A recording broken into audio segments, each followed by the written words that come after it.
திராவிட முன்னேற்ற கழகம் பயப்படுகிறது, இதை பற்றி பேசக்கூடாது என்று நினைக்கிறது.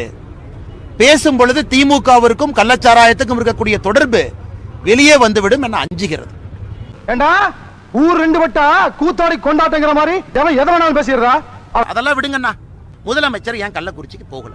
ஒரே கேள்வி நான் கேட்கறதுன்னா, காவல்துறை யாரு கையில் இருக்கு? முதலமைச்சர் ஏன் மாத்தல? ப்ரொஹிபிஷன் யாரு கையில் இருக்கு? முத்துசாமி கையில். அவர் ஏன் மாத்தல? இதெல்லாம் உங்க கையில் இருக்கு. ஸோ ரெஸ்பான்சிபிலிட்டி நீங்க எடுக்க மாட்டீங்க, ஆனா கீழே இருக்கிற எஸ்பியும் கலெக்டர் எடுக்கணும். இதனால அநியாயம்.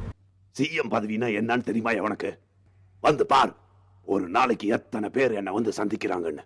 எவ்வளவு குறைநிறைகள், எவ்வளவு கண்ணீர், எவ்வளவு நன்றி, எவ்வளவு நெருக்கடி, எவ்வளவு மாலைகள், எவ்வளவு மறியல்கள், எத்தனை சிக்கல், எத்தனை டென்ஷன் உட்கார்ந்து இருக்கிறவனுக்கு தாயா தெரியும்.